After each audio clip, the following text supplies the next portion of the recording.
All right, good evening, everyone, and welcome to tonight's meeting of the Lunenburg Select Board. Today is Tuesday, February 3rd. Please stand for the Pledge of Allegiance.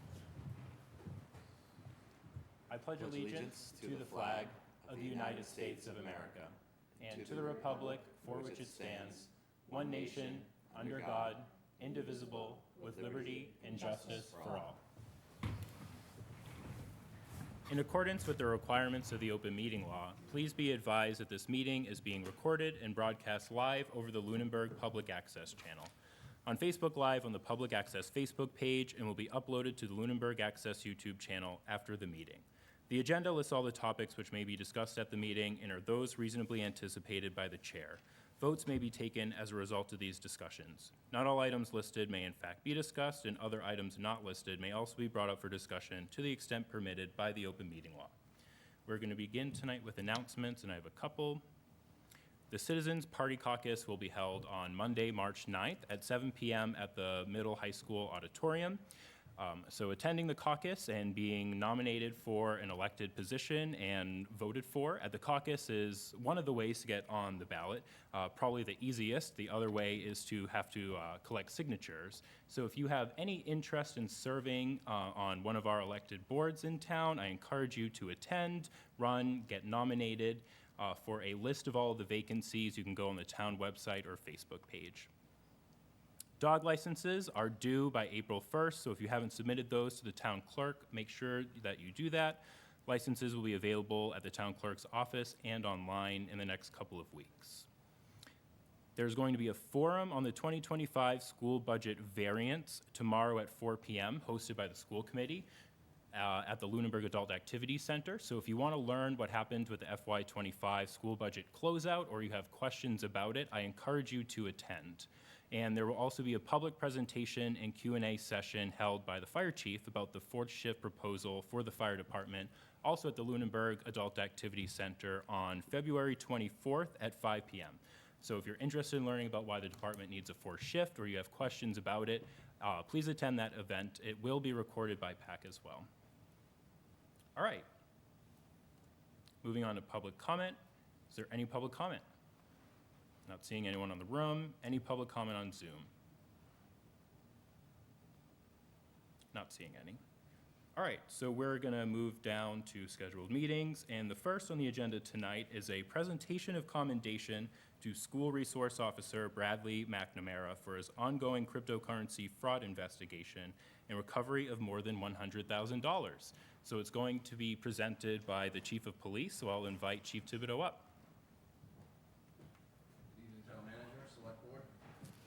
I am pleased to recognize School Resource Officer Bradley McNamara for his diligent work in an ongoing cryptocurrency fraud investigation that led to the recovery of more than $100,000 in stolen funds. In April of 2025, Lunenburg Police received a report from a Worcester County resident who had fallen victim to a Bitcoin scam, excuse me, involving a cryptocurrency ATM in town. The victim reported a loss of approximately $13,000. Officer McNamara immediately began investigating and working with the New England State Police Information Network, which specializes in cryptocurrency investigations. Officer McNamara was able to trace the money to a Tether digital wallet used to move and exchange cryptocurrency. The wallet contained more than $109,000 in assets. Officer McNamara went above and beyond, filing a number of search warrants and subpoenas in partnership with the Worcester County District Attorney's Office and the FBI, allowing authorities to seize and freeze the funds. I received an email from Mark Sanders of the New England State Police Information Network, and I'm going to quote him as saying, the first Tether seizure by a local law enforcement agency in the state of Massachusetts was completed by a school resource officer in Lunenburg. Kind of funny line there, if you think about it. I really think his actions are commendable. I think it just goes to show you what kind of an outcome can be attained when you figure out a solution. Now, based on the work of Officer McNamara, $109,000 was seized, and numerous, mostly elderly victims are going to get some of their losses back. Also, a scammer out there doesn't enrich themselves with these illicit assets. Even beyond that, his actions opened the door for other agencies in Massachusetts seizing frozen tether that we previously would not think was possible. I am issuing Officer Bradley McNamara a letter of commendation for his efforts and his continued investigative expertise in cyber crimes. Officer McNamara, you are an example of what can be accomplished with a lot of hard work and basically leading the way on these types of internet crimes. Your expertise and investigative skill set are something to be proud of and is a unique skill to have. I am so happy that the town of Lunenburg community has someone like Officer McNamara in our department that works so hard at solving these cyber crimes that otherwise would go unfounded. Thank you and great work. Thank you.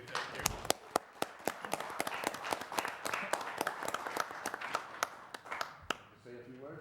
I'd like to invite Officer McNamara up here to say a few words.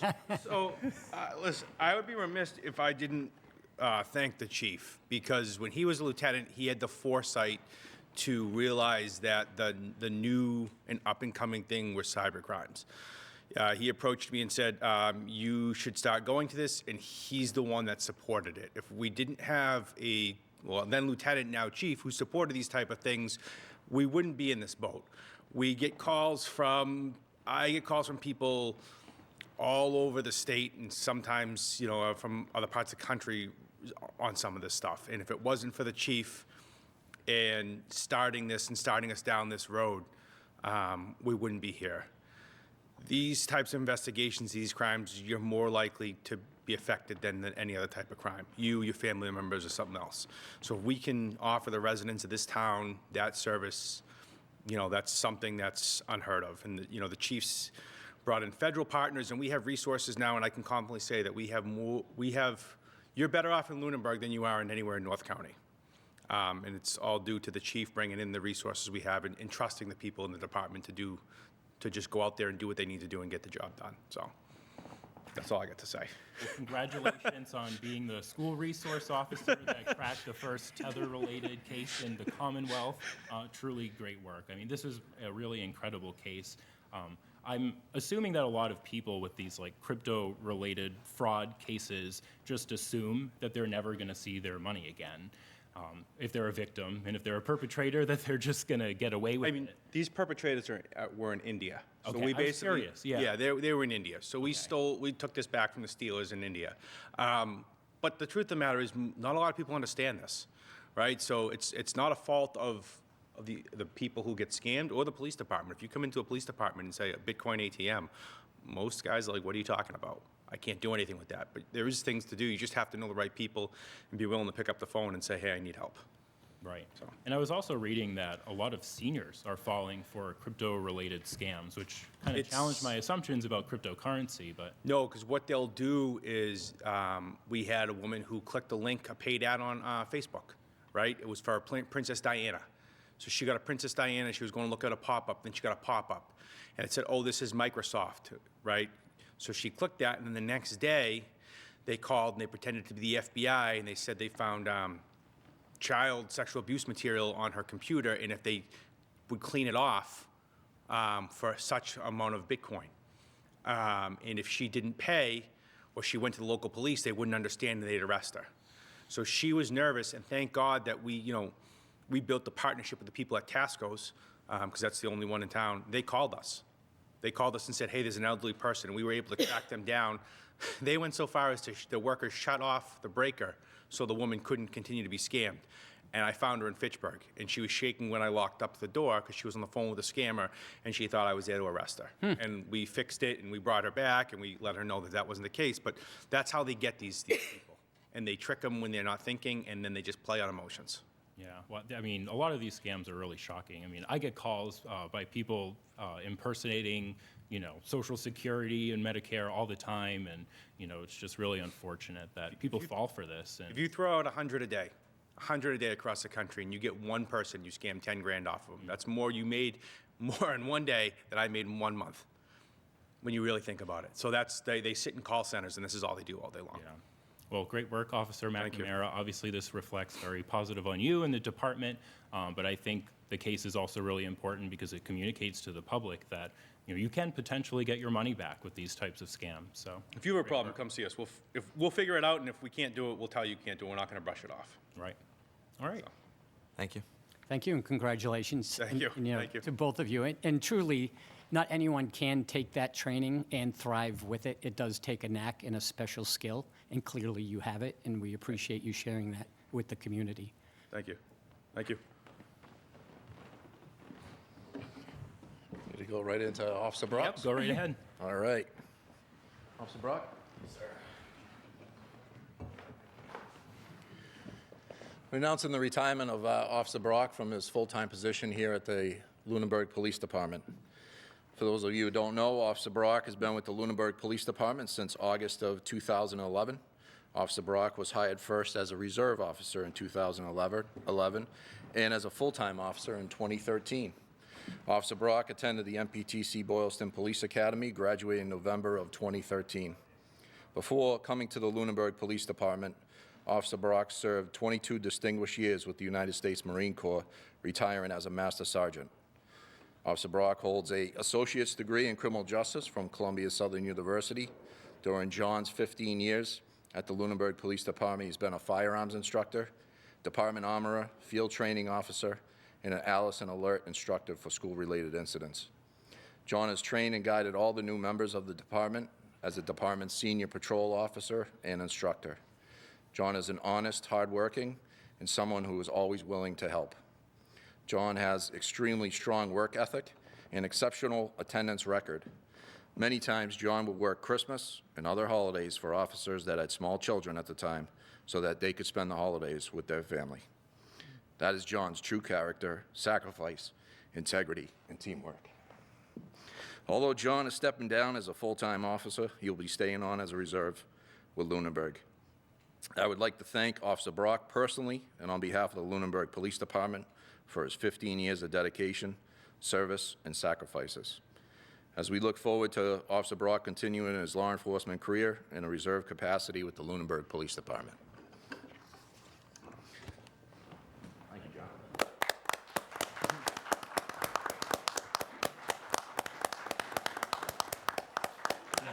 Go ahead. I just want to say thank you to Chief Thibodeau. My retirement isn't because I'm ready to retire. Well, it is because I'm ready to retire. It's now time for the younger guys to take control, and they do an amazing job. I wouldn't be where I am today if I didn't have great, people under me, with me, and above me, teaching me. You learn every day. Give everybody the respect you would expect to get. At the same time, never forget where you came from. We always seem to forget that sometimes. But, Chief Thibodeau, I could sit up here for hours and tell you about Chief Thibodeau. If I needed to have somebody beside me in a fighting hole overseas, he'd be one of my first candidates right there to take with me. He's an amazing leader.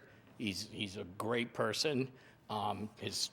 The character that he brought to this station or to the chief is above and beyond. I can't even explain to you the difference between Chief Thibodeau and some of the past chiefs. I mean, it's like a black cloud lifted off the department. And I mean, you could ask any one of these officers, they could contest and tell you it's just a pleasure to come to work and work for this man right here. And that's one of the reasons why I wanted to stay on as a reserve and still stick around.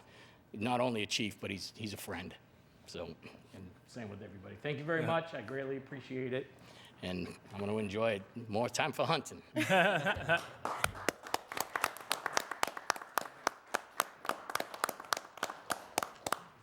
All right, so I guess we'll take a brief recess and then we will be back. So we're going to go into a recess and we'll continue on with the meeting after.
All right, we are back in open session now, and we're going to continue on with the agenda. So up next, we have a peddler's license application for Wayne Bowles with Power Home Remodeling Group. I believe he's on Zoom. Are you there, Wayne? Yep, I'm here. All right, great. So Wayne, can you just tell us a little bit about your business and what you're looking, the services you're looking to be selling? Yep, so I work for Power Home Remodeling. We have an office in Waltham as well as Worcester. We do exterior home remodeling, so primarily windows, roofing, siding. We also do trim, gutters, attic insulation, entry doors. What I would be soliciting is free estimates. So we've done a handful of installs in Lunenburg already as a company. So I would essentially just be going door to door to offer homeowners free estimates. If they have an older roof, older windows, older siding, we're trained to, notice that, give them a knock, offer them an estimate, and that's it. We don't do solar, so I know a lot of the soliciting applications are solar. We're not solar related at all. We do just exterior remodeling, and we're trained if, homeowners aren't interested, we're on to the next. Okay. Yep, sorry, go ahead. Oh, no, that's okay. So free estimates on siding, roofs, windows, gotcha. Do you have peddler's licenses in other communities? Yep, I got a peddler's license in most towns, I would say, in Worcester County and around the area. I've been with the company for 10 and a half years now, so I would say through my career, I've had a permit in most townships in Massachusetts. I also have a Massachusetts state hawkers and peddlers license that I just got renewed. So yes, I have plenty of former application solicitor permits as well as a state permit. Okay. One kind of random question. Do you use drones when you're collecting data to, like, roofing, for example? Are you using drones at all in your work? Nope, we use no drones. We use satellite imagery to get the roofing size, but no drones. All right, great. That came up before, so I just had to ask. All right, so one more question. So on your application for hours of operation, it just says 10 a.m. to 7 p.m. Are you also looking to go door to door on the weekends? Most likely not, no. This would just be Monday to Friday. My shift ends at 6:30. I just put 7 to kind All of make right. it clean. Sorry to interrupt. To the booth, the audio just really decreased in the room. Can you turn it up a little bit? Okay. Sorry, Wayne. I don't know if we heard you in here. Can you just repeat yourself? Yes, I will not be soliciting on the weekends. This would just be Monday through Friday. My shift is till 6:30. I'm usually out of there by 6:30. I put 7 just to be clean with it. Okay, perfect. So this is Monday through Friday. Okay. Any questions from the other board members? To the town manager, how does this application look to you? Any concerns, any outstanding issues? Or to Melissa? No issues. No issues? Okay, perfect. All right, with that then, I will move to approve the peddler's license application for Wayne Bowles with Power Home Remodeling Group for the hours of operations of 10 a.m. to 7 p.m., Monday through Friday. I'll second. Any additional discussion? Those in favor say aye. Aye. Those opposed, no. The motion passes unanimously. All right, so thanks for coming in, Wayne, and we will be in touch with you. Thank you very much. Appreciate it. Yep, have a good night. All right, up next, we have one more peddler's license for Joyce Higgins with Weather Vane Home Services for door-to-door solicitation. And this is a renewal, so we gave you an application, I believe, in October 14th, and you were doing, through Mass Saves, energy saving related services that you were going door-to-door for, is that right?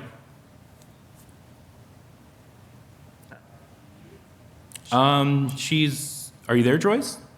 Still muted. Let me try over here on my side. I think, is There that we go. working? Yep, we can hear you, Joyce. Yes, so we partner for Mass Save. We do the, every 2 years, homeowners are able to get an energy assessment of their home. I'm not doing that. I'm just seeing if they want to be contacted to schedule that.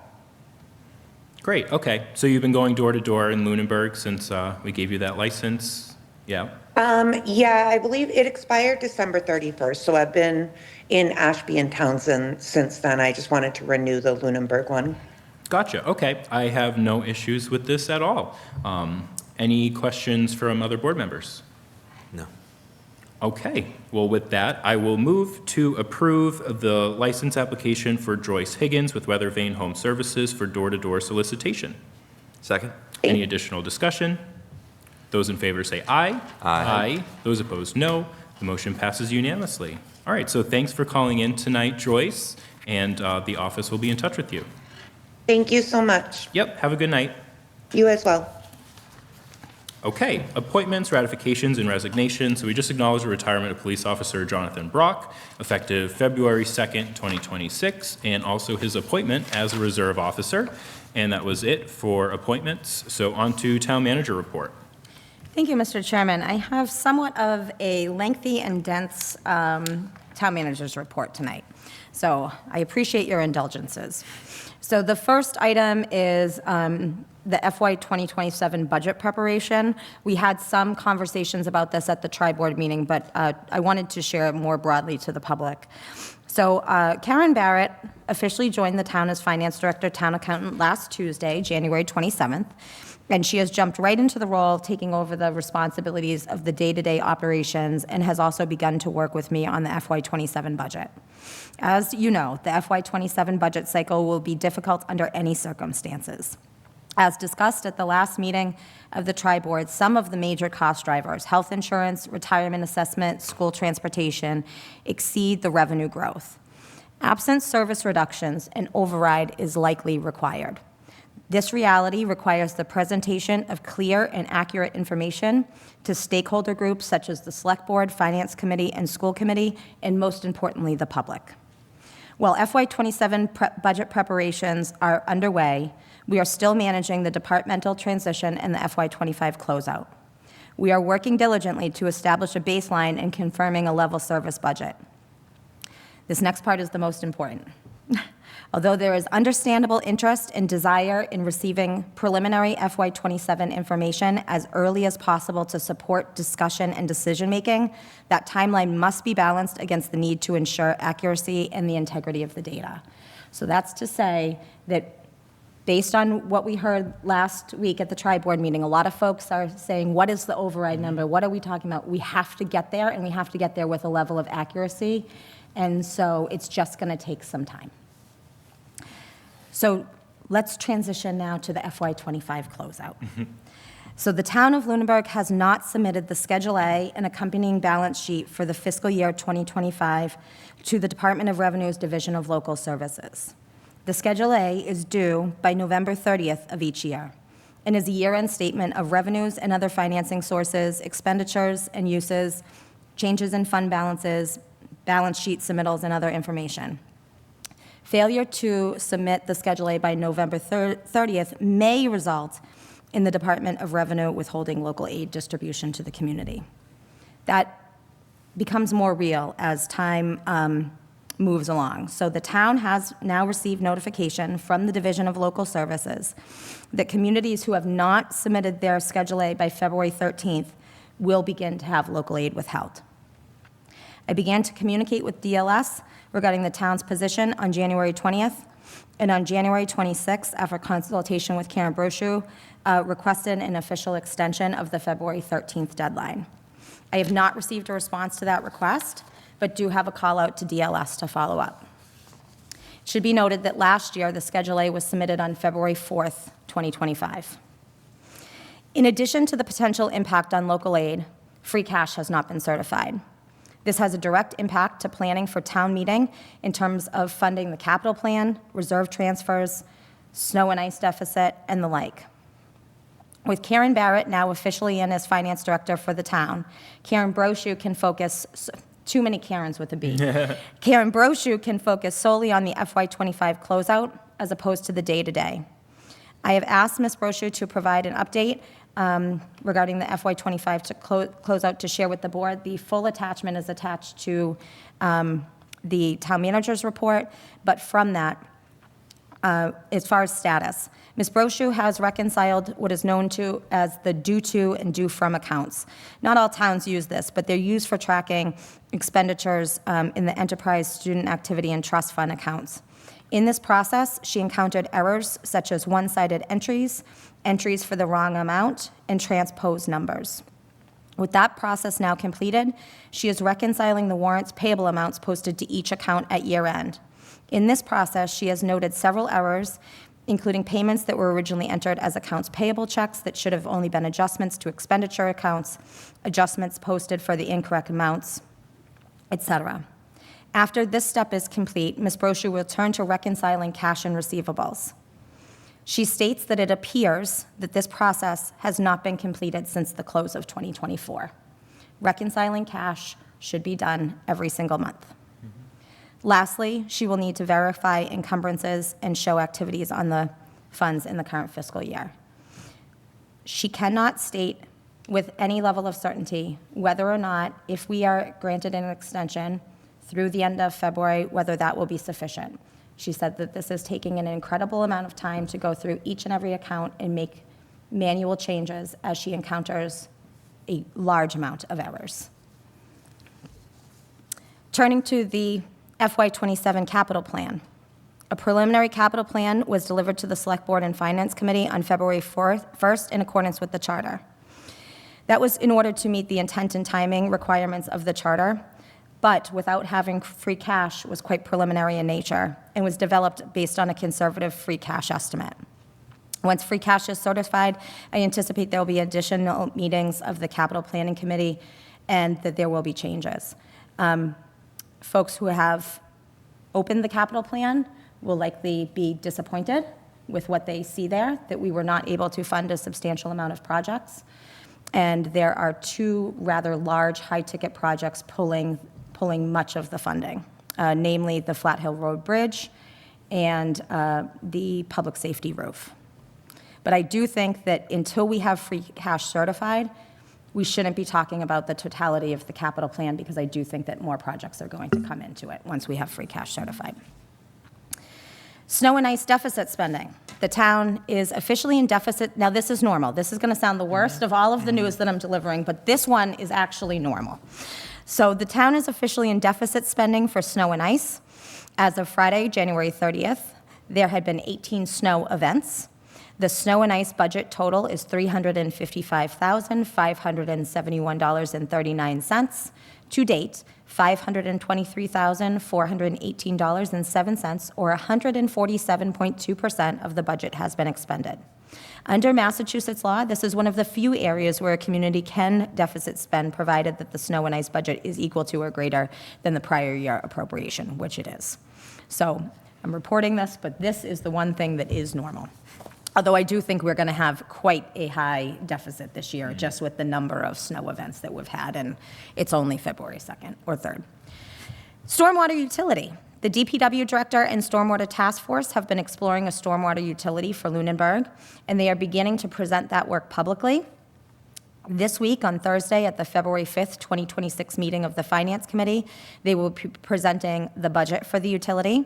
And then next week, at the Select Board meeting, there will be a joint meeting of the Select Board, Planning Board, and Stormwater Task Force to discuss the utility more generally and the associated bylaw. Those interested in hearing more about the utility should tune into both of those meetings. They will have a slightly different slant. As the chairman said, tomorrow at 4 p.m. on Wednesday, there will be a forum on the FY25 school budget. This is an opportunity to hear directly from school officials what happened and discuss any questions that may be lingering. As I understand, the school committee has had a number of these types of engagements, and just folks might not be reaching them at the school committee, so hopefully having it at a different location and different time will get to some folks that still have some questions. As the chair said, if you're not able to attend, this forum will be filmed and made available on cable and YouTube after the fact. We've scheduled a forum which has not been yet advertised, but for January 24th at 5 p.m. on the fire department shift change proposal to transition the fire department from a 48-hour week with 3 shifts to a 42-hour week with 4 shifts. This presentation is going to be quite similar to the presentation made to the Tri-Board this summer, but is an opportunity for the public in general to engage around the proposal and ask questions. TC Passios building operating costs. The Lunenburg School Department officially vacated TCP this past summer. At the time, the town took full control of the building and all of the associated costs with the acceptance of landscaping and snow removal, which the town will be taking over at the end of this fiscal year. The school has retained responsibility for the time being over the landscaping and snow, but that will come into the town. The operational and maintenance cost for the building is roughly $120,000 a year.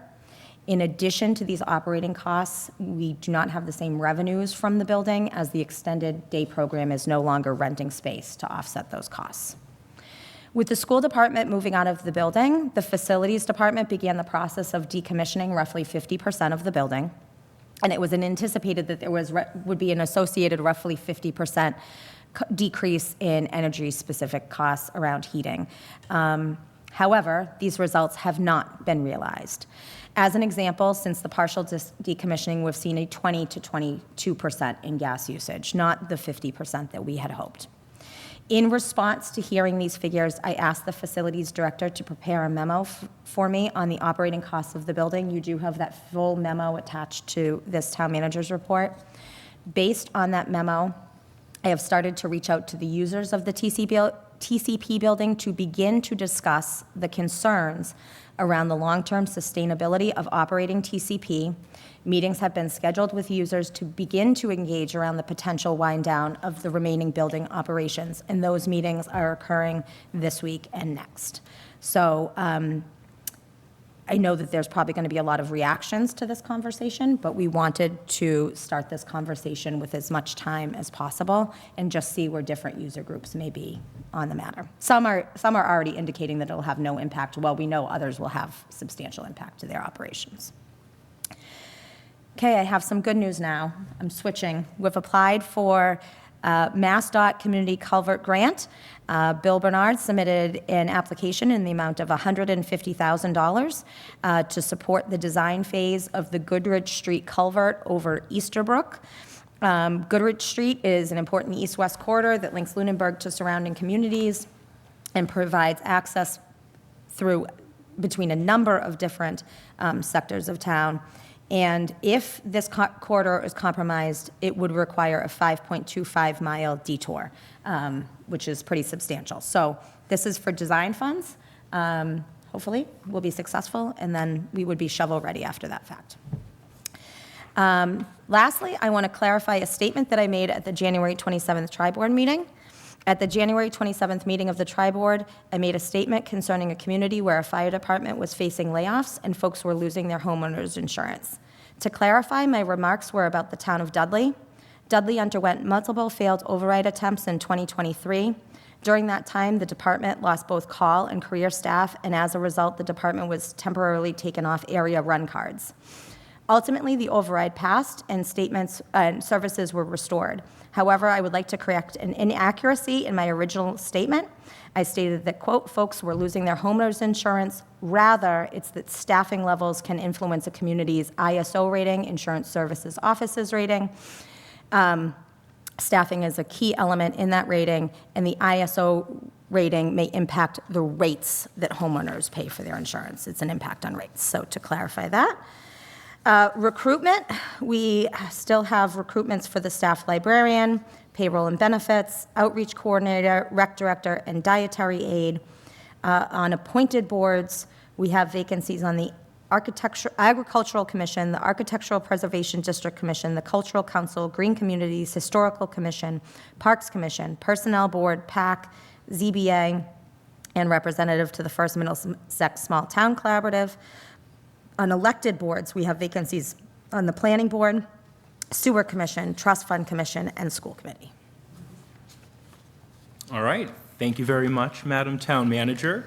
I would like to welcome Karen Barrett to the town of Lunenburg. I was a part of those interviews, and Karen is extremely experienced, and I feel very good knowing that we have someone like her in this position now. I know she's going to do great, and it's also going to relieve a lot of stress that we have right now because that position hasn't been filled for so long. And I also want to thank Karen Brochu from the bottom of my heart for returning to the town. She is truly coming to our rescue. It's really disappointing to hear about all of these errors that have occurred to no fault of anyone here. And it will take time to correct, and I'm confident that it will be corrected with the expertise and experience that we have now, but it will take some time. So I just want to put that out there. Any questions for the town manager? That was a lot, so. It was. If members of the board or members of the public digest this and have questions, please feel free to I guess I follow. do have a question. How long do you think an extension, like a legitimate extension, we need? I was hoping that through the end of February would be sufficient. We're going to run into major problems with town meeting if we go outside of mid-March, because we really need to be planning the warrant. So if I think that it's hard to nail down, because each time she opens a task, she might find, for example, that something is off by $50 and has to go back and find the original document and check, why is this? Was it a data entry issue or something more real? So it's time consuming. She was actually hoping originally that reconciling those due to, due from accounts was going to resolve quite a bit of it, and that was not the case. It's hard to nail down. Now, is there any other options available in terms of like an all hands on deck to try to, because it sounds pretty serious, what we're facing. And if she's going to keep, if it's still unknown what she could possibly come across. We had consultants outside consultants in working on it before Karen was back on board with us. It is the opinion of both Karens that they will be more efficient than outsiders in navigating through it. They just need to literally dig in with every single obstacle that they encounter. When she gets through the cash reconciliation, there's not much there that's left. So as she starts to reconcile cash month after month, we'll know how long each month is taking her. I will keep the board posted, though, as we go. This is significantly concerning to me. This is exactly the position that I did not want this community to be in, and yet here we are facing the potential of having not only our local aid shut off, that's the first kind of domino in this, that they stop the flow of your local aid, but once a community gets into this cycle, it's really difficult, because you already see the impact we're having on planning for our town meeting. You can already see that it's impacting the capital plan. How are we gonna, I just reported about the snow and ice deficit. We need to fund that. We need to fix that. How much free cash is there to fix that? This becomes if we do not pull up, this becomes a slippery slope. I just want to be clear, this is serious, though. I get it. Yeah, no, All right, thank you.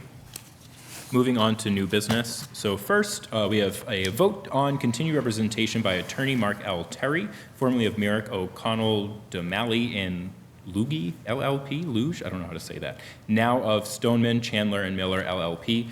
So Mark Terry is our labor counsel, has been for quite some time.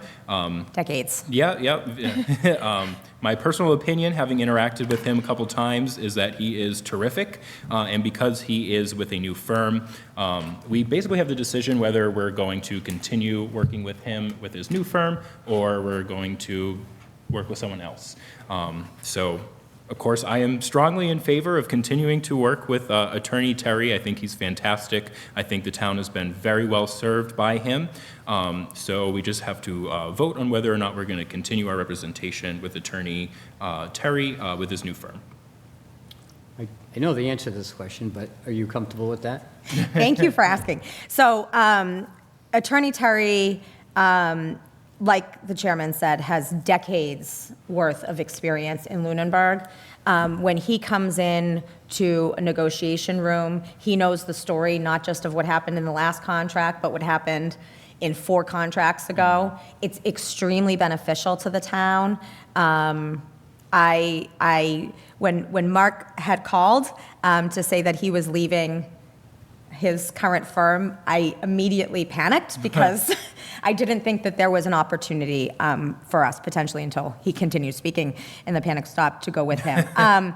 I have every confidence in Attorney Terry. I think that he has a strong understanding of municipal labor law, which has some nuances to it, and we were one of his first clients, and I think that that's invaluable. Is there any difference in the cost associated?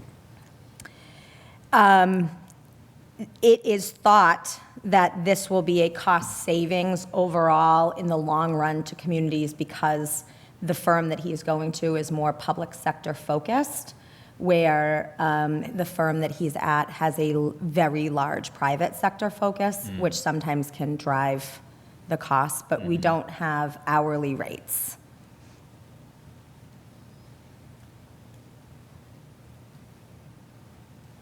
Any concerns or? I have no concerns. Oh. I've always been impressed with Mr. Terry. Great, all right. Are we comfortable voting on this tonight? I am. I am. Okay, so I will move for the town of Lunenburg to continue representation by Labor Counsel Mark L. Terry under his new firm, Stoneman, Chandler, and Miller LLP. Second? All those in favor say aye. Aye. Those opposed, no. The motion passes unanimously. Okay. Up next, we have requests for legislative earmarks in the FY27 state budget. I don't really want to get into this without having the full board here, but just to introduce it, we have to, as a board, come up with a list of earmark requests that we will send to our state delegation for them to advocate for and try to get it included in the FY27 state budget. The town manager has put together a lot of documentation, thank you very much, to help us with this. So if you'll look in the drive, we have I think 5 years worth of earmarks that the town has received. So that's this table that we have here. So for example, just reading out some of them.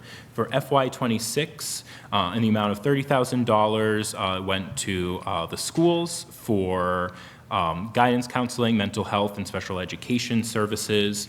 Also in FY26 in the amount of $40,000 also to the schools for security system upgrades. FY25, the supplemental budget in the amount of $50,000 also to the schools. Educational materials, programs, services incurred by the town of Lunenburg. $55,000 for infrastructure upgrades, $195,000 for 2 transportation vans, also for the schools. And you can continue going on. So FY25, $25,000 for the food pantry for some of their upgrades. I'm not going to read through all of it, but that's just some of the earmarks that we've received in the past 2 years.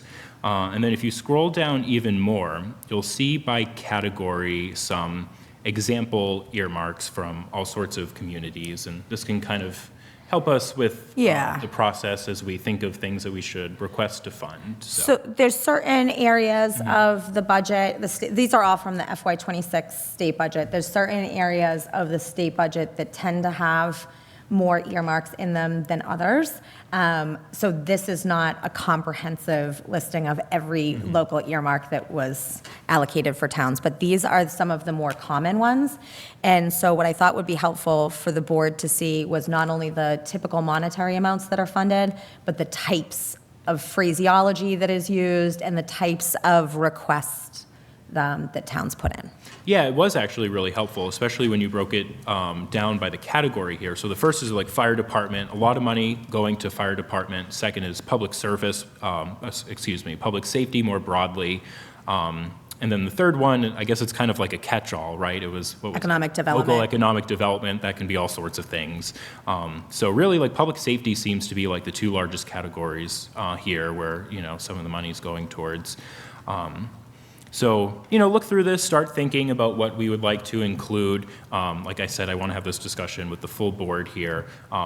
I will say, looks like a lot of this money in the past 2 years has gone to the schools, and I think it's time this year for, the town side to get some love with these earmark requests.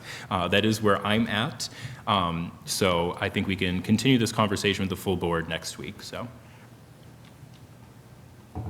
Okay, Can I just add one comment? sure. Okay, he's nervous.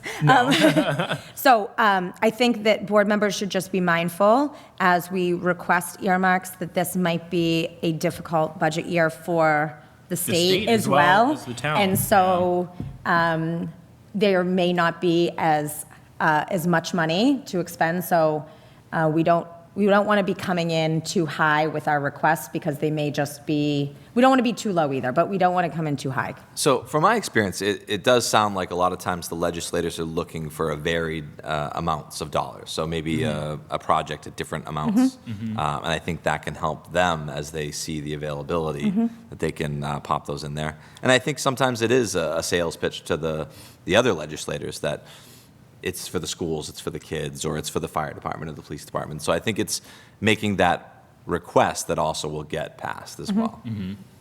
Yeah, I agree, for sure.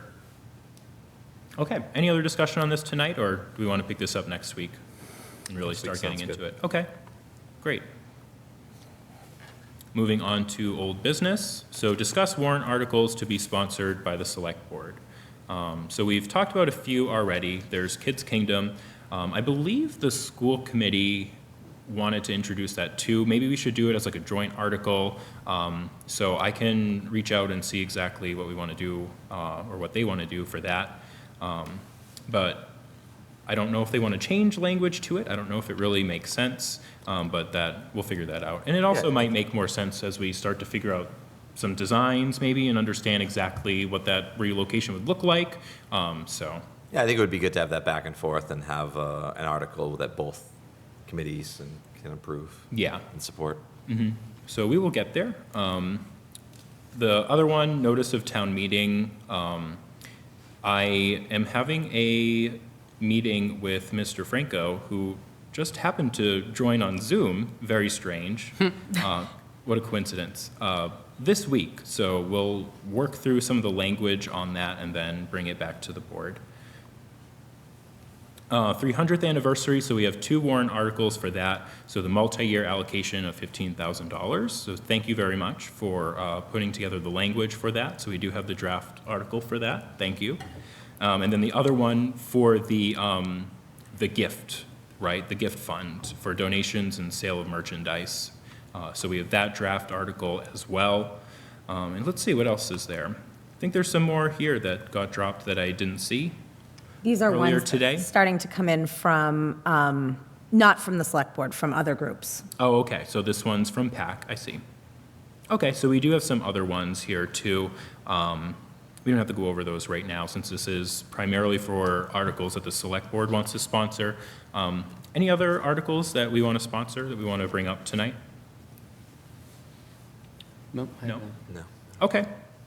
Okay, great. So we can start reviewing the articles that are coming in from other boards as well. And the deadline for submission is March, do you know the date off the top of your head? 16th, March 16th. So for folks at home listening, if you are on another board or committee and you have an article that you wish to submit, you have until March 16th to do so. Okay. Discussion and approval of appointment policy. I don't want to approve it without the full board here. Anything that anyone wants to bring up, though, for tonight on the appointment policy? Looks good. Okay. If folks haven't seen the volunteer page now, it's up Yes. with links to the vacancies, so you can click on what are the vacancies, and we have built out on the back end, so if you haven't looked at that, we've built out what the online form will be. So look at that, because you potentially might be approving that at the next meeting. Fantastic. Yeah, I actually haven't looked at it yet, but it's awesome that it was already created. I wonder where it is up here. Oh, volunteer for town boards, commissions. So for the folks at home, if you would like to check this out too, on the town website, if you go to the How Do I tab up at the top, and then under Apply For, you'll see a section that says Volunteer for Town Boards and Commissions, which I think was the existing page that was It already was, there. it just So- didn't have much on it. Yeah, I know, right. Yeah, this is awesome. So we have a list of all the vacancies, appointed, elected, and then the volunteer form here. So, And yeah, this that's is the great. old form, The old- and yeah. then what will be embedded there is whatever the board approves for the new online form. Great. All right, awesome. So did Kara work on this? She Yeah, did. assuming. Well, thank you very much, Kara, if you're watching, for putting this together. It's great. So thank you so much. And that was fast, too, very fast.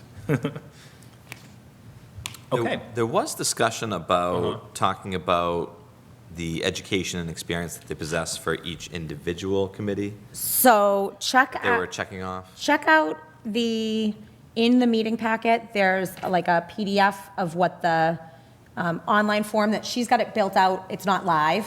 So if you have changes to that, we did have folks prioritize them with their rankings and to indicate what are the special education or skills that would apply, but if you want it a little bit different than that, let us know. Right. And I think that captures the intent of what we were trying to do, too, so, okay. Let me just make sure that that is, Yeah, so I have it. It was okay, like you see that. Preference 1, 2, 3, 4, 5, Right. and then it was just one box to identify. the I actually education experience don't they possess. think you do have the, okay, we'll get that. I don't think you do have it. So we'll get that over to you. Okay. I don't think you have it. All right. Well, thank you. Okay. Minutes, warrants, and action items. So we have a lot of minutes here. So we have a couple sets from 2024, 4 sets in total for June 4th, July 9th, July 16th, and July 23rd. We have a set of minutes for January 22nd, 2026, and then 2 executive session sets of minutes, one for January 13th, 2026, which is not for release, and January 22nd, 2026. So I'll start with the meetings from 2024, because I know we have members here that weren't on the board in 2024. It's up to you whether or not you want to vote for it or not. So I want to see, are we all willing to vote for those sets of minutes, or are we going to abstain and maybe vote on these next week? I would abstain. Okay, so because there's only 3 of us, we can't pass those. So we can skip over all the 2024 minutes. I'll make a motion to approve the minutes from January 22nd, 2026, January 13th, 2026 executive session not for release, and January 22nd, 2026 executive session. Is there a second? Second. All right, all those in favor say aye. Aye. Those opposed, no. The motion passes unanimously. And then the 2024 minutes we can just vote on next week. Warrants, I don't think we have any, right? Nope. Action items. Committee reports. I have nothing. I have a couple. Lunenburg Municipal Building Design Committee met Monday, talking about a recent discussion on the design to the Ritter Building to tear down the new addition or the addition on the side to build new there and then renovate the Ritter at a lower cost, try to get everyone in there at a lower cost. So we're still working on that, and we'll be meeting again probably in February. The school committee met on January 21st. They had officially announced that there was a seat open, that they had notified the town manager. They talked about allocating the money from the new literacy coach to use those funds for internal capacity by compensating existing skilled staff with stipends. They talked about the preschool tuition changes, and they are adding a 5 half-day option. The proposed was a 2-day, 3-day, 4-day, and a 5-day option with an annual tuition increase of 4%, and that did pass. So it gives more opportunities for families. They talked about 2 warrant articles, one related to the turf fields and one related to Kids Kingdom. They talked about the school budget. At the time, they were talking about healthcare, and then we later found out those healthcare numbers are actually different now, so they'll have to adjust the budget based off of the lower healthcare numbers.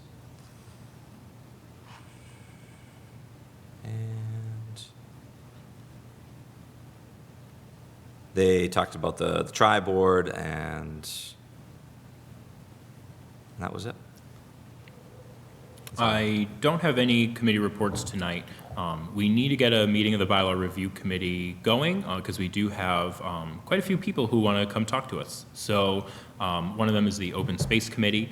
They're going to come in.